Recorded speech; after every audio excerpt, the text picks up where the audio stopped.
Dari bahasan yang lalu kita sudah berbicara mengenai Septuaginta ya dan otoritasnya. Jadi kita sudah membahas dari sudut pandang gereja mula-mula ya, gereja Katolik. Kemudian hari ini saya akan coba ya berbagi istilahnya info yang saya kumpulkan dari unsur luar ya, unsur luar, yaitu dari tokoh-tokoh yang sekular tetapi mempunyai kredibilitas yang cukup tinggi ya. Kita akan berbicara cukup satu tokoh aja yang dikenal luas dan diakui secara internasional ya. Bahkan tokoh ini dianggap sebagai otoritas dunia yang paling terkemuka dalam studi gulungan laut mati atau Dead Sea Scroll ya. Tokoh ini namanya adalah Emanuel Top ya, Emanuel Top ya. Jadi sekali lagi saya ulangi, Emanuel Top yang dianggap sebagai otoritas dunia terkemuka dalam studi gulungan laut mati atau Dead Sea Scroll, dan tokoh ya yang sangat otoritatif juga dalam bahasanya mengenai teks Alkitab Ibrani dan Yunani. Beliau menyatakan secara tegas bahwa Septuaginta atau LXX ya pada awalnya adalah karya asli bangsa Yahudi ya. Ini klop ya dengan pernyataan Santo Agustinus yang kita sudah bahas minggu lalu ya. Jadi bukan karya Kristen. Jadi dari otoritas Yahudi sendiri. Jadi Emanuel Top ini seorang profesor ya di Israel yang sangat terkenal, dan dia arkeolog juga ya, yang memahami sejarah penulisan teks-teks kitab suci ya.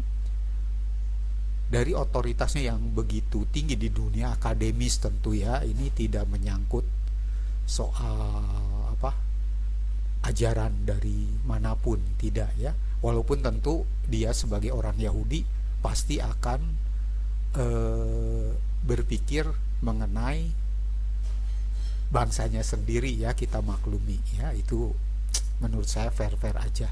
Tetapi ini perlu dikemukakan supaya kita mengetahui, karena beberapa orang itu kadang-kadang salah menduga ya. Jadi artinya gereja Katolik sendiri itu kan yang meneruskan tradisi Yahudi ya, dengan memiliki kitab sucinya yang memang diambil dari tradisi Yahudi juga ya, yaitu tradisi Alkitabnya yang diterjemahkan ke dalam bahasa Yunani, yang kemudian di abad keempat dikenal sebagai dan dipopulerkan ya, bukan hanya dikenal, dipopulerkan oleh Agustinus dengan istilah Septuaginta. Dan Septuaginta itu adalah bahasa Latinnya ya, dari angka tadi LXX. LXX itu artinya 70, dan itu Septuaginta dalam bahasa Latin. Jadi itu ya, jadi pernyataan Emanuel Top yang mengatakan bahwa Septuaginta pada awalnya adalah karya asli bangsa Yahudi, bukan karya Kristen ya. Nah, pernyataan ini sangat penting ya, sangat penting. Kenapa? Karena melawan kesalahpahaman umum bahwa Septuaginta adalah Alkitab Kristen ya. Jadi itu sudah tertulis jauh sebelum Masehi, sebelum Yesus lahir, sudah tertulis. Karena itu kalau banyak pengkritik, entah itu dari kalangan Rabi Yahudi sendiri yang mengatakan, misalnya contohnya Yesaya 7:14 itu diterjemahkan ya, khususnya hak almahnya itu keliru diterjemahkan Parthenos loh ya. Yang menerjemahkan Parthenos itu adalah bangsa Yahudi sendiri dan ahli bahasa mereka di zamannya ya. Dengan demikian sebenarnya kalau kita melihat fakta seperti ini ya, itu sangat mendukung ya bahwa Matius ya menggunakan kata Parthenos juga untuk menerjemahkan itu ya 7:14. Salam damai buat Kip, buat Paman Maestro ya, dan teman-teman yang lain. Terima kasih. Nah, kesalahpahaman umum itu ini ya, kalau diluruskan akan menjadi mudah buat kita untuk yang melawan, terutama yang dari ya katakan yang begitu fanatik dengan Rabbi Tovia Singer ya. Itu sebenarnya adalah karya bangsa Yahudi sendiri yang jauh sebelum Masehi itu diakui sendiri oleh Emanuel Top ya. Dia seorang profesor ahli DSS, Dead Sea Scroll ya, atau gulungan laut mati. Itu ada bukti-bukti arkeolognya ya. Nanti kita mungkin bahas sedikit ya supaya bisa memahami ya.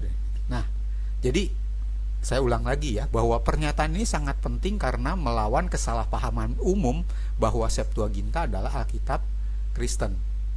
Dan ini pun didukung oleh pernyataan Santo Agustinus yang saya ungkapkan di minggu kemarin ya. Ya, di dalam tulisannya di City of God bab 43 ya. Jadi Anda silahkan cari di New Advent, Anda baca-baca sendiri.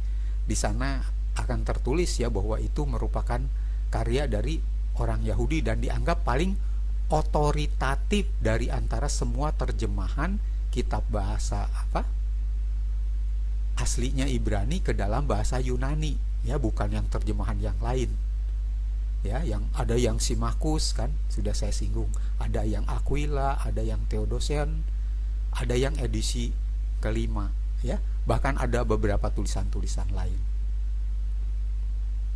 Nah, jadi pernyataan ini dari Emanuel Top Anda bisa cek, silahkan ya. Ini sungguh otoritatif ya, Emanuel Top ini di kalangan akademisi ini.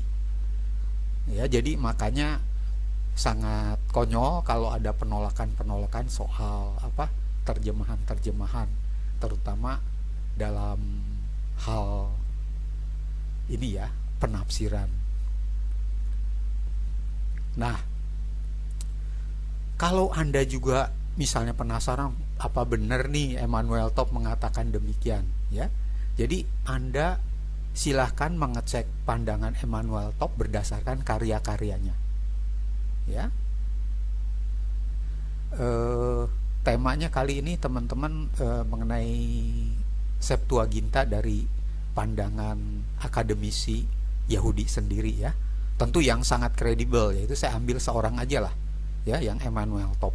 Sebenarnya ada banyak lagi, tapi kita soroti beliau aja ya.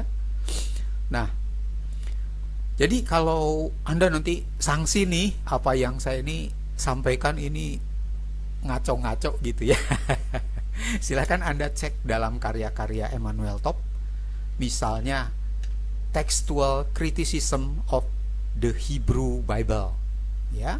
Kemudian The Greek and Hebrew Bible Collected Essays on the Septuagint ya. Dari dua karyanya itu Anda bisa mengecek apa yang tadi saya ungkapkan itu betul atau tidak ya. Jadi bebas. Jadi ini hanya penyampaian fakta ya, penyampaian fakta. Jadi bukan tafsir ya. Ini hanya untuk berbagi aja ya. Anda bisa cross check sekarang dengan kecanggihan teknologi, Anda bisa memeriksanya ya dengan mudah. Oke.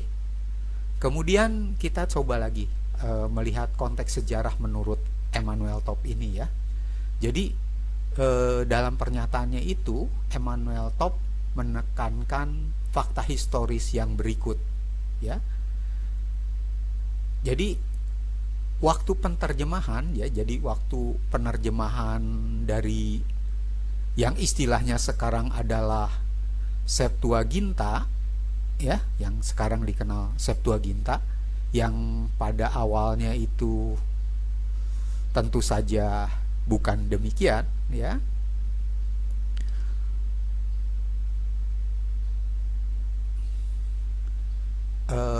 Dia ya, Emmanuel Top ini mengatakan Septuaginta ini diterjemahkan di Alexandria ya.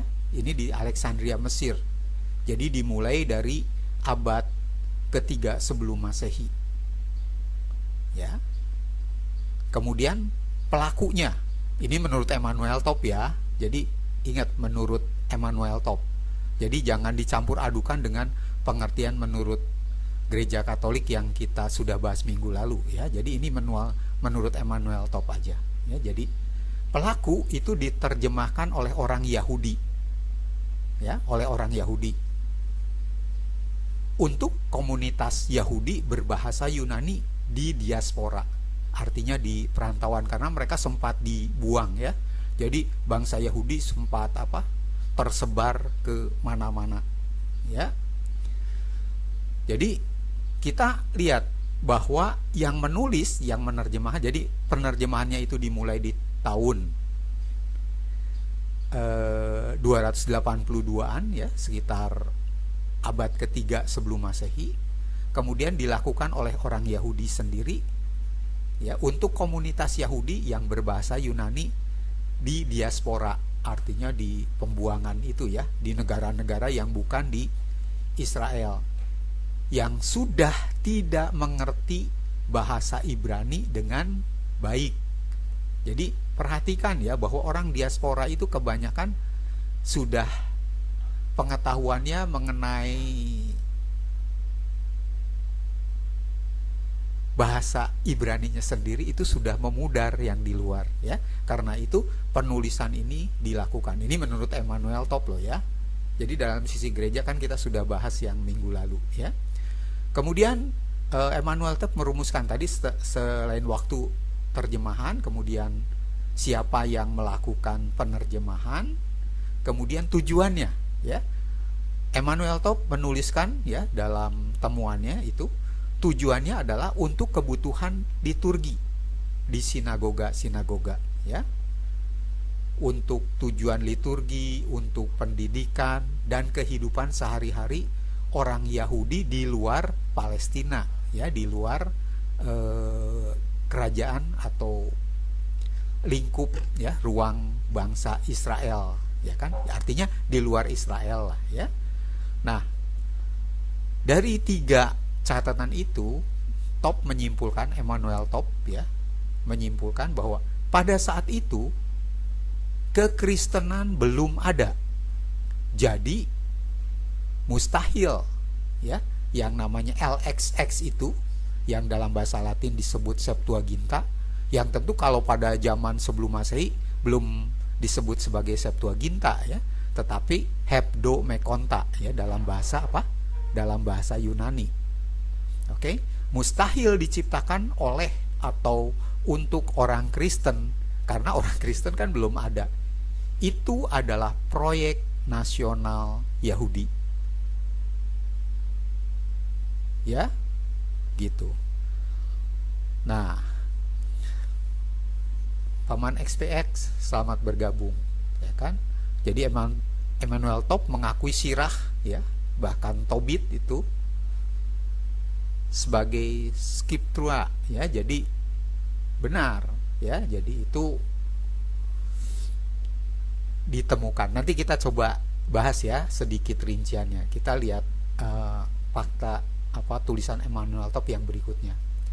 Nah, kemudian kali ini kita lihat, soroti lagi kutipan inti dari Emmanuel Top ya. Dalam bukunya The Greek and Hebrew ya, dan Hebrew Bible tahun 1999 dan edisi revisi Textual Criticism of the Hebrew Bible, Emanuel Top menulis dengan nada yang jelas, ya. Jadi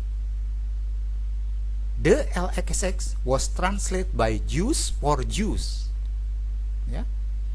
It reflects the religious and social needs of the Jewish community in Egypt. Ya, the assumption that the LXX is a Christian book is a later misconception. Itu kata-katanya, ya. Kalau diterjemahkan dalam bahasa Indonesianya secara agak umum, dia mengatakan demikian.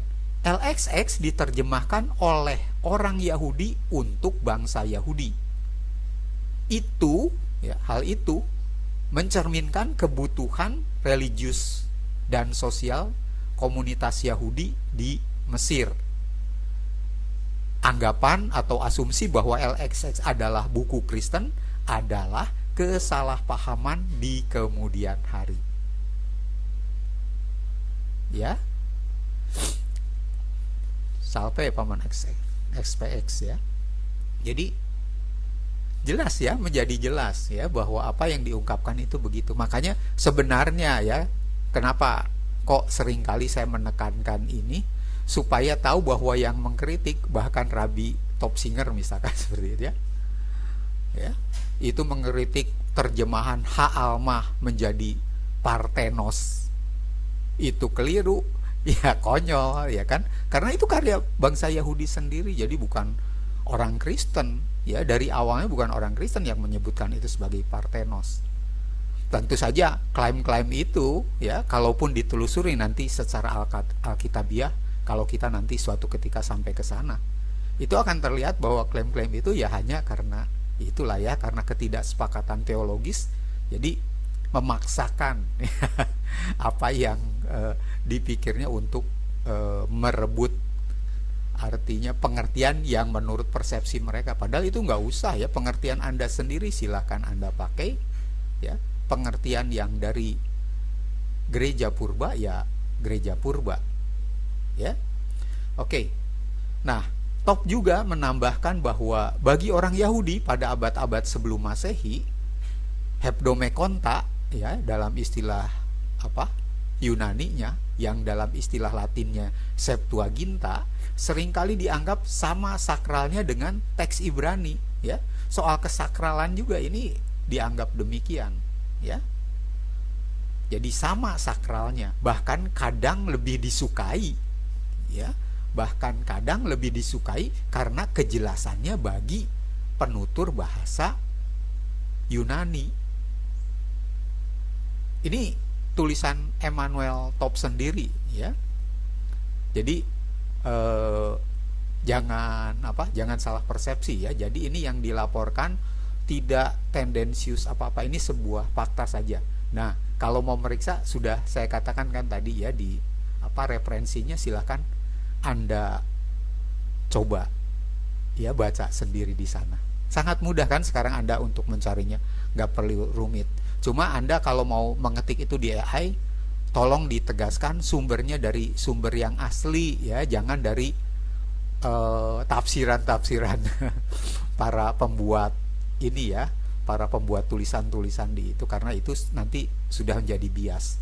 Jadi Anda cari ke sumber primernya supaya tidak salah paham. Nah, itu bagian kedua, ya. Coba kita lihat bagian yang ketiga sekarang,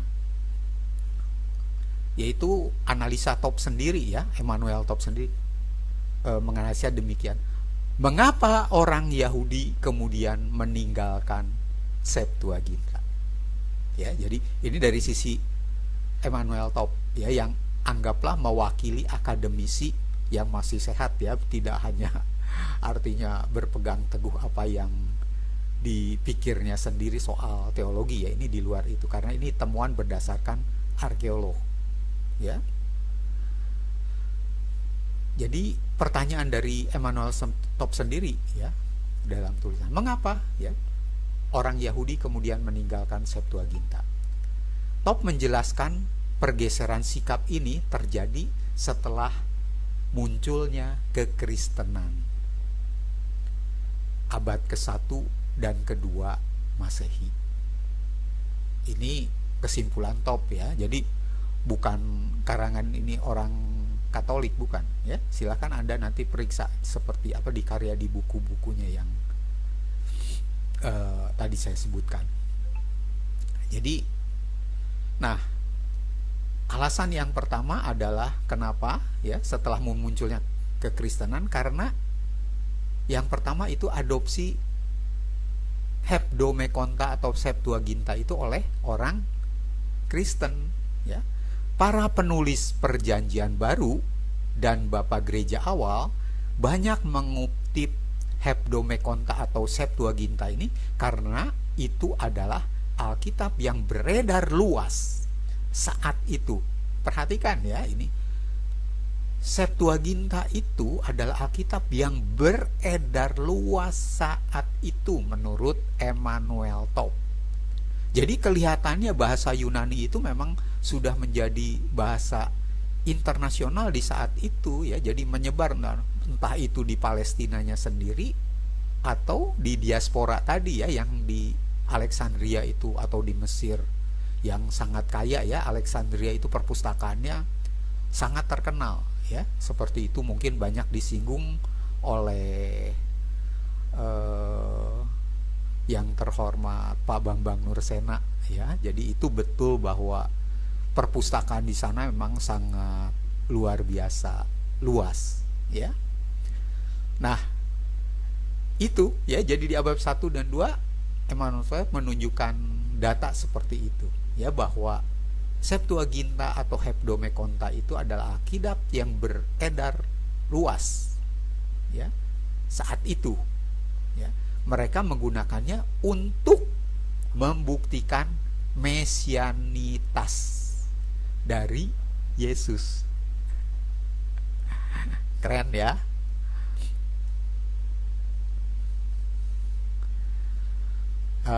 Paman Maestro, nanti kita akan sampai ya kalau misalnya mengenai Samaritan Pentateuch dan Targum ya, tentang Septuagintanya ya, nanti akan kita singgung sedikit, sabar ya. Kemudian bagaimana reaksi kaum Yahudi terhadap itu kan? Jadi karena itu Septuaginta sudah diadopsi oleh kekristenan di abad pertama dan kedua dan sudah dipakai secara luas, reaksi bangsa Yahudi, tulisan Top ya. Karena Hebdomekonta atau Septuaginta ini diambil alih oleh orang Kristen dan digunakan untuk argumen melawan Yahudi ya, jadi digunakan untuk argumen melawan Yahudi, seringkali berdasarkan terjemahan ya yang ditafsirkan berbeda dengan pandangan Yahudi, yaitu menurut Top sendiri ya Kak, ini nggak apa-apa dong ya kan, jadi ini dari orang Yahudi, jadi kita harus memakluminya kan. Nah, para rabi Yahudi mulai merasa tidak nyaman. Ini menurut Top loh ya. Jadi reaksi atas penggunaan Hebdomekonta atau Septuaginta, reaksi bangsa Yahudi seperti itu. Ini menurut catatan dari Emanuel Top ya. Lalu terjadi ya istilah yang namanya penggantian kan, ada pergantian begitu menurut Emanuel Top nih ya. Jadi bukan kita ya, bukan kita. Sekitar abad kedua Masehi, sekitar abad kedua Masehi sudah kekristenan mulai agak mapan dan mengadopsi Hebdomekonta atau Septuaginta itu. Sekitar abad kedua Masehi, pasca setelah ya pemberontakan Bar Kokhba ya, pemimpin Yahudi itu mulai mendorong penggunaan terjemahan Yunani baru yang lebih harafiah ya. Jadi ada usaha penggantian ya sekitar abad kedua Masehi, pasca pemberontakan Bar Kokhba, pemimpin Yahudi mulai mendorong, ingat nih, garis bawahi, pemimpin Yahudi mulai mendorong penggunaan terjemahan Yunani yang baru. Jadi bukan yang Hebdomekonta awal atau Septuaginta yang kita kenal di abad keempat oleh Santo Agustinus itu ya. Jadi mereka ada usaha lagi nih sekarang ya, mulai menggunakan terjemahan Yunani baru yang lebih harafiah menurut mereka ya, lebih harafiah dan sesuai dengan teks pra-masoretik yang kemudian kita akan kenal sebagai Masoretic text. Ini pernyataan Emanuel Top sendiri ya, seorang yang kredibel. Nah, dia mengatakan begini, jadi pemimpin Yahudi mulai mendorong penggunaan terjemahan Yunani baru yang lebih harafiah dan sesuai dengan teks Masoretik yang sedang, perhatikan kata, yang sedang dibakukan. Ya, jadi teks Masoretik itu di abad kedua sedang dibakukan. Nah, ini informasi penting ya, supaya jangan salah paham ya. Jadi informasi yang ini menjadi berharga ya buat pengetahuan kita. Nah, jadi Emanuel Top ini menjelaskan, loh, terjemahan yang mana itu yang terjemahan Yunani ya, yang baru itu. Dia mencantumkan seperti ya terjemahan Aquila, Symmachus dan Theodosion. Ya, mudah-mudahan saya membacanya dengan benar ya, tapi kalau tidak Anda paling mengertilah yang saya maksud ya. Nah, tentu kalau menurut Santo Agustinus kan masih ada lagi ya, yaitu edisi kelima itu yang minggu lalu sudah kita bahas ya. Nah, itu yang tertulis ya, 3 tulisannya itu, alasan mengapa orang Yahudi kemudian meninggalkan Septuaginta ya, karena ternyata itu melawan ya. Jadi kalau Anda perhatikan kata-kata ini tidak keliru, karena kalau Anda ingat Santo Justinus Martir, masih ingat ya, Santo Justinus Martir itu dengan dialognya di Trippo itu terjadi di tahun 150-an Masehi, bukan? Ya. Dan bagaimana dalam dialognya dengan Trippo, Santo Justinus Martir mengatakan, kamu sudah merubah ya. Jadi di situ udah ada indikasi, jadi gereja pun mencatat. Dan kalau Anda lihat bahwa apa yang tertulis di kesimpulan Emanuel Top itu juga itu dilaporkan oleh Bapak Gereja di awal-awal ya. Silahkan Anda teliti dan itu cross check, Anda akan ketemu di situ ya. Jadi semuanya ini untuk apa? Untuk agar supaya kita mengetahui informasi ya yang lebih tepat ya, supaya kita nggak terlalu sembarangan kadang-kadang berkata pokoknya kalau udah pokoknya nggak bisa ya, kalau berbicara nanti dengan kaum akademisi ya, yang artinya rasionya masih tinggi dan netralitasnya puncak. Walaupun ini jarang ya di kalangan yang muncul tentu di room-room seperti ini ya kan, tapi kan kita percaya nggak semua, karena yang silent itu ya, yang mendengar seperti kita ini, seperti ada yang mendengar itu, mereka ada yang jernih lah yang berpikirnya ya. Jangan dikira dengan dialog-dialog itu mereka tidak merenung ya. Mereka kalau menggunakan itu, mereka akan melihat akhirnya mencari kebenaran yang memang akan terungkap ya dengan bukti-buktinya. Nah, lalu apa kesimpulannya Emanuel Top dari 3 poin tadi?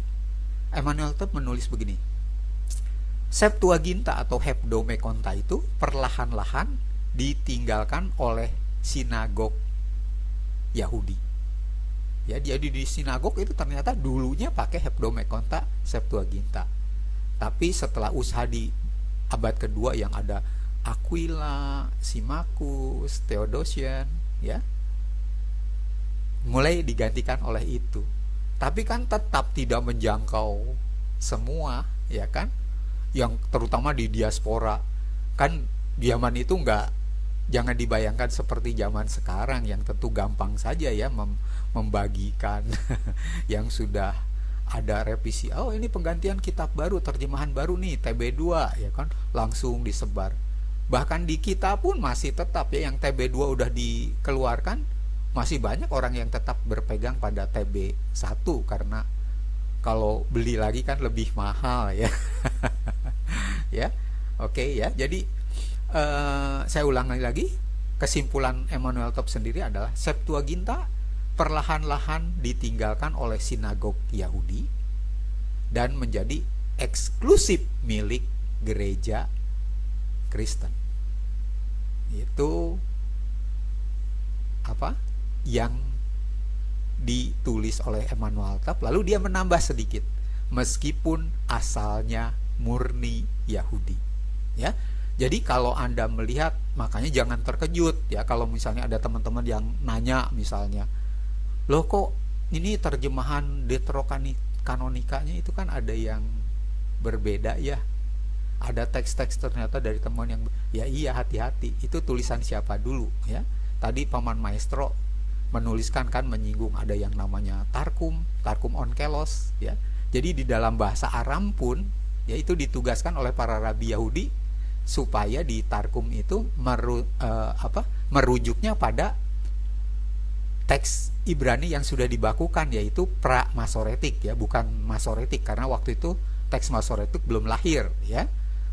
Kelahiran teks Masoretik itu sekitar tahun 900 sampai 1000, dan itu ada kodeksnya ya, kodeks Aleppo atau Leningrad ya, yang tertulis di tahun 1008 Masehi ya. Jadi mereka itu punya buktinya seperti itu. Tapi dibandingin dengan teks-teks bukti Septuaginta, tentu yang Septuaginta itu jauh lebih tua ya. Yang gereja kita punya misalnya Codex Vaticanus itu tahun 350 Masehi ya kan.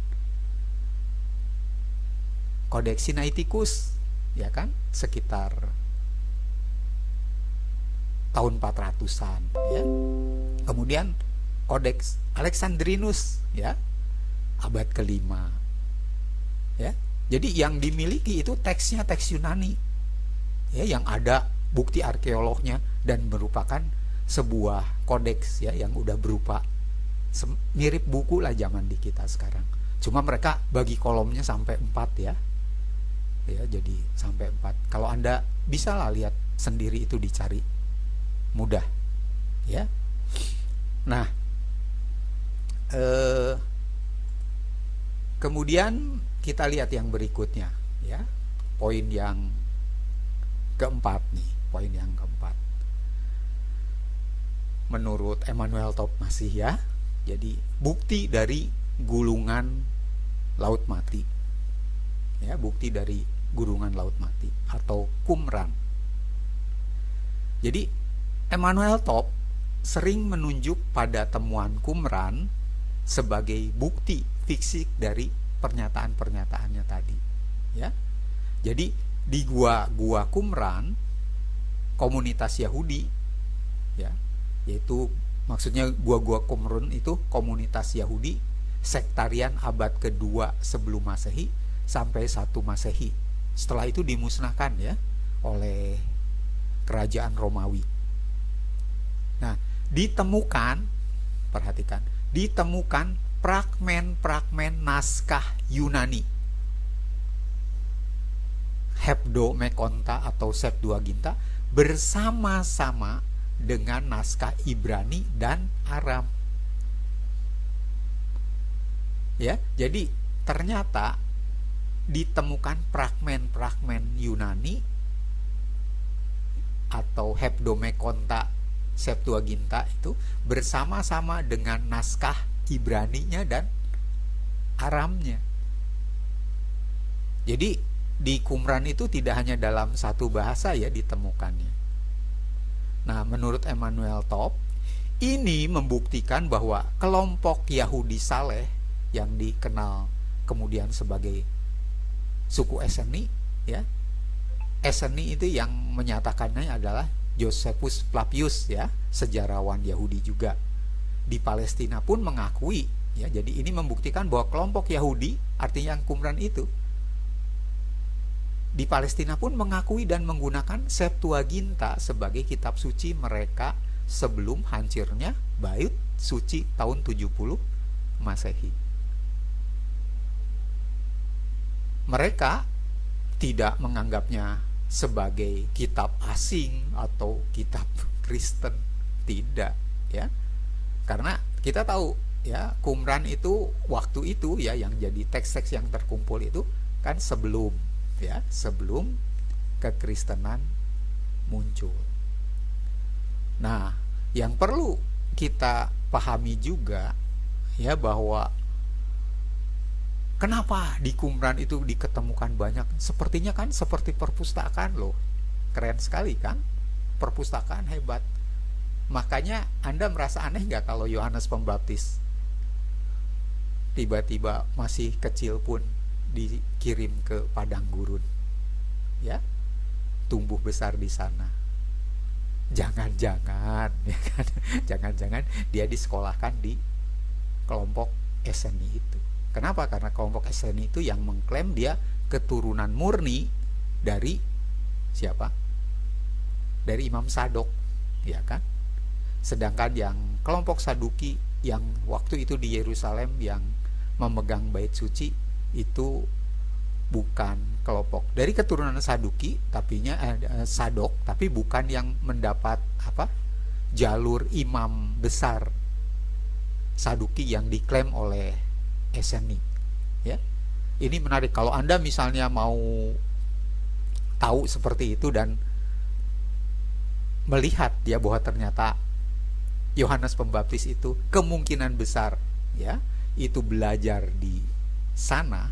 Anda silahkan baca atau dengar, ya, lihat YouTube-nya dari John Bergsma, ya, silahkan tentang Qumran lah. Anda cari Qumran terus by John Bergsma gitu kan. Jadi Anda bisa seru, ya, Anda membaca di sana dan akan memahami ini lebih baik lagi. Demikian, ya. Nah, kalau kita mengulas hal-hal yang tadi sudah saya sampaikan, ya, sudah disampaikan. Nah, kita akan melihat kesimpulannya, ya, kesimpulan dari pandangan Emanuel Top.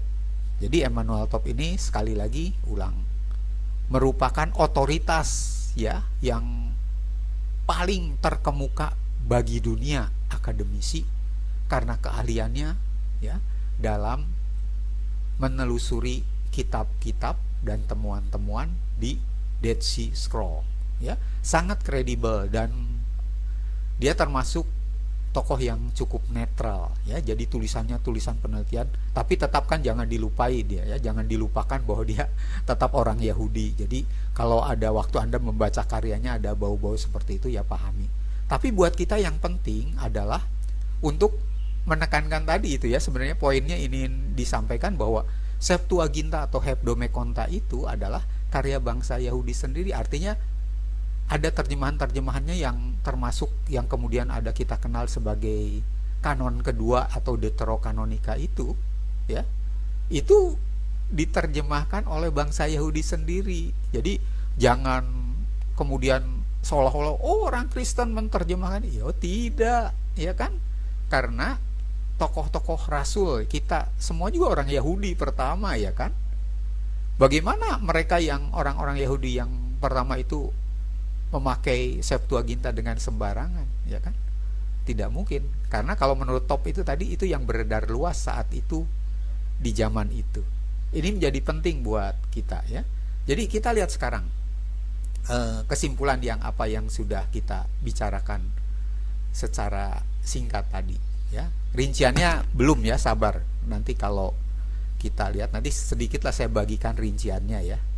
Nah, jadi Emanuel Top menyimpulkan, jadi asal usul Hebdomekonta atau Septuaginta ini, kenapa saya menginikan Hebdomekonta Septuaginta ini pun karena kadang-kadang jadi rancu, ya, jadi rancu.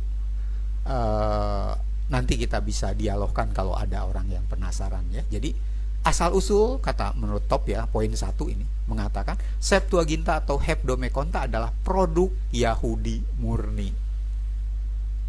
Ya. Produk Yahudi murni. Kemudian poin kedua dia mengatakan status awal ya. Itu adalah Alkitab resmi bagi jutaan orang Yahudi diaspora selama berabad-abad. Itu status awal ya. Artinya sebelum ada kekristenan ya. Itu adalah Alkitab resmi bagi jutaan orang Yahudi diaspora selama berabad-abad. Ya.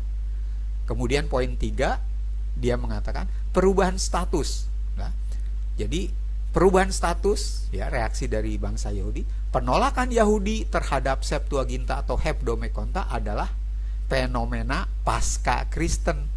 Ya, jadi fenomena yang terjadi setelah adanya agama Kristen yang mulai menyebar dan mulai menguat di abad 1 hingga 2 dan seterusnya ya. Akibat konflik teologis itu bukan karena kesalahan terjemahan sejak awal. Ya, ini menjadi penting ya, menjadi penting. Jadi perubahan status ya, saya ulangi karena ini sangat penting buat kita. Penolakan Yahudi terhadap Septuaginta adalah fenomena pasca Kristen. Ya, yaitu terjadi abad ke-1 dan seterusnya lah, abad kedua ya puncaknya, dan seterusnya akibat konflik teologis, bukan karena kesalahan terjemahan sejak awal ya, bukan. Nah, poin keempat menurut Emanuel Top, implikasinya studi kritis modern harus memperlakukan Hebdomekonta atau Septuaginta sebagai saksi. Tuh, harus memperlakukan Septuaginta sebagai saksi teks Yahudi kuno yang sangat berharga.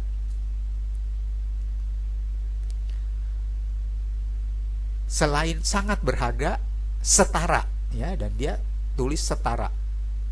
Bahkan ya dalam tanda kurung itu lebih tua. Ya, lebih tua dari teks Ibrani pra-Masoretik. Terhadap pra-Masoretik aja lebih tua, ya kan? Apalagi terhadap teks Masoretik. Bukan, ini ditegaskan ya oleh Emanuel Top, bukan sekedar terjemahan Kristen yang menyimpang. Jadi Emanuel Top sendiri menyimpulkan demikian, bukan terjemahan Kristen yang menyimpang.